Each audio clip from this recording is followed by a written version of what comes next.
እሱም ሲያየኝ አወቀኝ እኔም አወቅኩት እና ተናገርኩት አሉ ማሊክ ኢብኑ ዲናር አወከኝ አልኩት አሉ እኔ አውቄሃለሁ ስለው አዎ አውቀሃለሁኝ ያ ሱብሂ ላይ ላንተ ስለኔ መልእክቱን ባደረሰው ጌታ አውቀሃለሁ አለኝ አሉ እንግዲህ የደረሰበትን ደረጃ ይውት ሰውየው ከዛ ከስካር ወጥቶ እንግዲህ ምን ወልይላህ ከሚባሉት ሰዎች ኢማም ማሊክ ኢብኑ ዲናር ያዩትን በሌሊት የመጣላቸውን መናም ሳይቀር እሱም ጋር ደርሶታል እኔን በሌሊት ያሳወቀህ ጌታ እንዳውቀህ አድርጎኛል አለኛሉ ከዛ በኋላ ኢማም ማሊክ ኢብኑ ዲናር ደረሳ ነበር የሆነው ለረጅም ጊዜ እሳቸው ጋር ቆይቷል በትልቅ ዓሊሞች ዘንድ ይወሳል ይላሉ አንዳንድ ጊዜ ምን ሰራቸው ስራዎቻችን የቅድም አህመድ ሙስጠፋ ሊላህ ብሎ ሲያነሳው የነበረው አላህን ፈልገን ምን ሄድባቸው ሁሉ ነገር ተጀሩር ሲያደርግ ሌላ ምንም ነገር እኮ የለው እቺ የተደረገች ነገር የሰጠችው ዋጋ በአያታችን ውስጥ የምትለውጠው የምታጸዳው የምትቀርፈው የምትለውጠው ነገር ምን ያህል ትልቅ ሆነና ትንሿ ምን ሰጣት ነገር አላህን ፈልገን ትንሽ የምናደርጋትና ምን ወስዳት ነገር የት ላይ እንደምታርፍ ምን እንደምትለውጥ አናውቅም ወንድሞች እና የምትሰሩትን ምን ሰራውን ስራ ሁሉ ጊዜ አላህ ጋር ሂሳብ እናድርግ ግልጽ አትሆኑ የጥበብና የኢኽላስ ሚስጥር በአሁኑ ዘመን ሁሉንም ነገር ግልጽ ማድረግና ለዓለም ማሳየት እንደ ትልቅ ነገር የሚቆጠርበት ጊዜ ላይ ደርሰናል በሶሻል ሚዲያም ይሁን በጓደኛ መሃል የገባንበትን የወጣንበትን የበላነውንና ያቀድነውን ሁሉ መዘርገፍ ለምደናል ነገር ግን እስልምናችን ሰትር ወይም መሸፈንንና ሚስጥርን መጠበቅ ትልቅ ጥበብ እንደሆነ ያስተምረናል ሶቅራጥስ አቀረበለት ሰውየው ጠጣ አንድ ብርጭቆውን እንደጠጣ መሬት ላይ ወደቀ ራሱን ስቶ ህይወቱ አለፈ ሶቅራጥስ ጋር በዘመኑ እንግዲህ ህክምናው ሊቅ ተብሎ ይወሳ ነበር አይደለም በአገሩ ላይ የሱ ጎረቤት የሆነ ሰው እሱም ሌላ ህክምና ዕውቀት ያለው ሰው በዚህ ዘመን ውስጥ የዚች ሀገር የህክምና ሊቅና ዕውቅ ለምንድነው ሶቅራጥስ ብቻ የሚሆነው እኔም እሱን መፎካከር መወዳደር እችላለሁ የሱን ስምና ማዕረግ መሻረክ ፈልጋለሁ አለ ስለዚህ በምን ልፈትናችሁ አላቸው ንጉሱ ሁለታችንም መርዝ እንቀምምና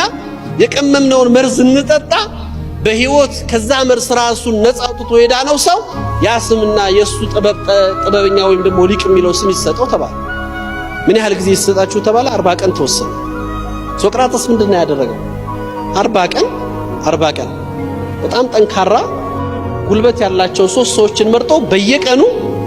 ቤቱ ውስጥ ይደበደባል ድምጽ ይሰማል የተለያየ ነገር ይቀለቀላል ይወቀጣል ማን ጎረቤቱ እንዲሰማው እየተደረገ ለ40 ቀን በተከታታይ ቀኑ ደረሰ 40 ቀኑ ሞላ ይዛችሁ ተዘጋጅታችኋል አለ ይሄኛው ሰው ያመጣውን መርዝ አቀረበ መርዙን ሶቅራጥስ እንዲጠጣ ተጠየቀ እውነት የህክምናው ጥበብ ካለው ይሄ መርዝ ማፍሰድ ከቻለ እሱ ልቅናውን ይቀበላል ሶቅራጥስ የቀረበለትን መርዝ ጠጣ በቅጽበት መርዙ ሰውነቱን መለዋወጥ ጀመረ ላባ ጠመቀው መንቀጥቀጥ ጀመረ ለሱ መርዙን ያፈስዳል ብሎ ያዘጋጀው መድኃኒት ጠጣ ከሰዓታት በኋላ ወደ ሙሉ ጤንነት ተመለሰ በተራው ደግሞ ይሄኛው ሰውዬ እንዲጠጣ ተጠየቀ ሶቅራጥስ አቀረበለት ሰውዬው ጠጣ አንድ ብርጭቆውን እንደጠጣ መሬት ላይ ወደቀ ራሱን ስቶ ህይወቱ አለፈ ሶቅራጥስ ምንድነው የሰጠኸው ብሎ ንጉሱ ጠየቀ ምን አድርገህ ነው ምን አይነት መርዝ ብትሰጠው ነው እኔ የሰጠሁት መርዝ አይደለም ውሃ ነው አለ ሶቅራጥስ ሰውየው የጠጣውን መርዝ አንስቶ ብርጭቆውን ይዞ አንድ ብርጭቆ ውሃውን ጠጣ ምንም አልነካው ነገር ግን ምን ነበር ያደረገው ለ40 ቀን ያክል መርዝ እየቀመመ እየተዘጋጀ እንዲሆን እንዲሰማው አድርጓል ሰውየው 40 ቀን የተዘጋጀ መርዝ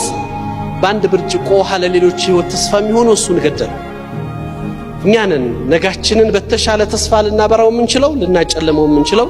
የቀጣይ ዓመታችን አንደኛ ኢኽላስን ወይም ጥራትን ለመጠበቅ ከአላህ ጋር ያለህ ግንኙነት የግልህ ይሁን